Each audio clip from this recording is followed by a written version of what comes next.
आज हम लोग जानने वाले हैं कि भीष्म पितामह का जन्म कैसे हुआ था। तो चलिए इस कहानी को समझते हैं।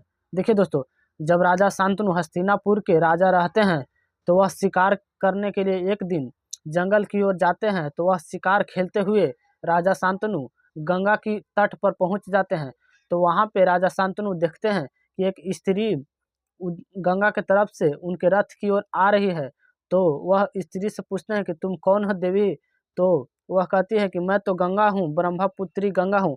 आप कौन है? तो वह बोलते हैं कि मैं राजा शांतनु हूँ। इस प्रकार से माता गंगा और राजा शांतनु के बीच में वार्तालाप होती है।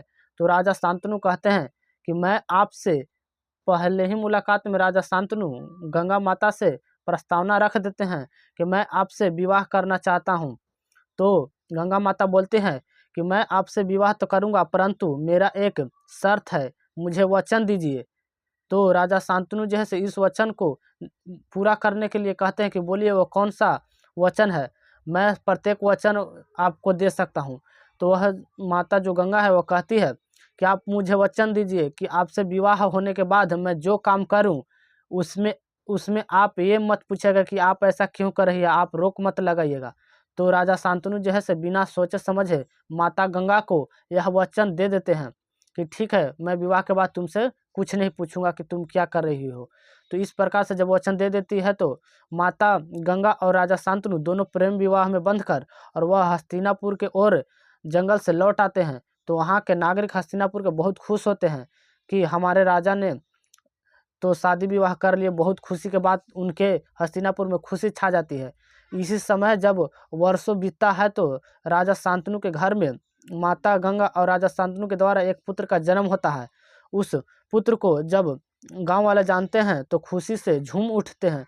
और इसके बाद जब राजा शांतनु तक जो उनके काम करने वाली दासियां होती है वह कहती है कि माता गंगा तो वह पुत्र को लेकर के और नदी की ओर जा रहे हैं।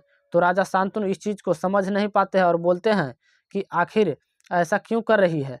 तो राजा शांतनु जो है से इस बात को देखने के लिए वह स्वयं पीछे पीछे गंगा माता की ओर जाते हैं। तो देखते हैं कि उन्होंने पहला पुत्र को गंगा में ही दहला दिया जीवित रहते हुए भी। तो वह बहुत अफसोसते हैं, लेकिन वचन के वध के कारण वह पूछ नहीं पाते हैं कि तुम ऐसा क्यों कर रही हो। और इस प्रकार से जो राजा शांतनु है क्रम चलता है और उनके घर में वर्ष जब फिर बीतता है तो उनके घर में फिर एक पुत्र होता है और फिर वह माता गंगा उस पुत्र को भी जाकर गंगा में दहला देते हैं। तो जब राजा जानते हैं तो बहुत दुखी होते हैं, लेकिन वचन बद्ध होने के कारण वह पूछ नहीं पाते हैं। इस प्रकार से जो क्रम है वह चलते रहता है। जब 8वें पुत्र जब हो जाता है और राजा शांतनु के लोग कहने लगते हैं कि इसके बाद हो सकता है हमारे राज्य को चलाने के लिए कोई इनका पुत्र ही ना बचे, क्योंकि उसके अनुसार उम्र भी बहुत तेजी से बढ़ते जाता है राजा शांतनु के। तो वही बात को समझते हुए और नागरिक होते हुए भी उनके गांव वाले कहते हैं कि एक राजा के न होने के नाते तुम एक पिता के कारण उसे रोक सकते हो, क्योंकि जो वचन दिए थे वो राजा थे। आज इस समय आप एक पिता के पुत्र हैं और उस पुत्र को के होने के कारण, आप पिता होने के कारण उस पुत्र को रक्षा करना आपका धर्म है। इस प्रकार से जब उनके गांव वाले लोग कहते हैं हस्तिनापुर के, तो राजा जो है से रोकने के लिए वह गंगा की ओर चल पड़ते हैं। और जैसे ही गंगा माता 8वें पुत्र को विसर्जन करने के लिए गंगा में हाथ फैलाती है तो वह रोक देते हैं और गंगा माता के हाथ को पकड़ लेते हैं। अब बोलते हैं कि तुम ऐसा अब नहीं कर सकती हो गंगे, क्योंकि जो वचन दिए थे वह एक राजा था और इस समय मैं एक पिता हूँ। तो गंगा माता कहती कि आपको वचन याद होगा महाराज कि आप मुझसे वचन दे दिए थे कि मैं यदि ऐसा पूछिएगा तो हम आपको छोड़कर चले जाएंगे। तो वह कहते कि ठीक है तुम चले जाना, लेकिन बता तो दो कि ऐसा कौन सा मजबूरी था जिसने तुम अपने ही पुत्र को इस जीते जीते नदी में विसर्जन कर दिए, दहला दिए गंगा में। तो वह कहती है कि मुझे श्राप दिया गया था। इस बात को बताएंगे तो वीडियो लंबा हो जाएगा, तो इस चलते यह जब कहते हैं तो राजा शांतनु कहते हैं कि राजा शांतनु कि तुम्हें अपने पुत्र को इसको देना होगा चाहे जो भी हो। वह मांगने लगते हैं तो माता गंगा उनको वचन दे देती है कि मैं आपको वचन देती हूँ महाराज, इस पुत्र को आपको जरूर लौटा दूंगी। और इस प्रकार से वो कहकर वो कहती हैं कि पिता से ज़्यादा माता को पुत्र एवं पुत्री पर अधिकार होता है, इसीलिए मैं इसे 18 वर्ष तक अपने पास ही रखूँगा और सारा गुण इसको सिखा करके और आपको सौंप दूंगा। इस प्रकार से वो जब वचन राजा शांतनु गंगा माता से ले लेते हैं तो वह पुनः हस्तिनापुर में लौट जाते हैं। इसी समय जब बीता है तो उसके बाद राजा शांतनु एक समय जब खिड़की से देखते हैं कि अचानक गंगा का सारा पानी सूख गया, क्योंकि वह खिड़की से गंगा की ओर ही देखते रहते हैं और दिन गुजारते रहते हैं।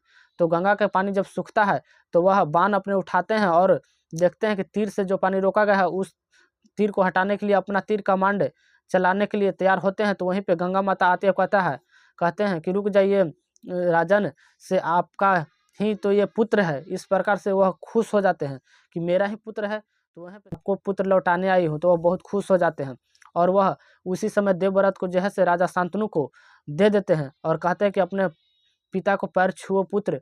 और वह देवव्रत जो है से राजा शांतनु को पैर छूते हैं और छू करके वह माता गंगा वचन के अनुसार वह राजा शांतनु के पास नहीं रह पाते हैं। राजा शांतनु कहते भी हैं तो पर भी, लेकिन वह पुत्र को दे देते हैं और राजा शांतनु देवव्रत को लेकर के और वह हस्तिनापुर की ओर चल पड़ते हैं। तो वहाँ के हस्तिनापुर के नागरिकों को एक नया युवराज मिल जाता है। तो वह बहुत ही, क्योंकि राजा शांतनु जो है से हस्तिनापुर के लिए बहुत अच्छा राजा थे, उन्होंने नागरिकों को बहुत सेवा पानी करते थे और बहुत आदर के साथ बुलाते थे। तो वहाँ के नागरिक बहुत खुश हो जाते थे और इस प्रकार से जो देवव्रत है आगे चलकर वह भीष्म पितामह का ही नाम से जाना जाता है, क्योंकि देवव्रत जो है से अपने पिता के ही वचनों को पालन करते हैं। इसके कारण भीष्म पितामह का नाम से जाने जाते हैं। तो दोस्तों, जो भीष्म पितामह का जो जन्म है वह माता गंगा और भीष्म और राजा शांतनु के द्वारा ही हुआ था। तो दोस्तों, ये है भीष्म पितामह के जन्म की कहानी। अगर यह वीडियो आपको अच्छा लगा हो तो मेरे चैनल को सब्सक्राइब कर दीजिएगा और वीडियो को लाइक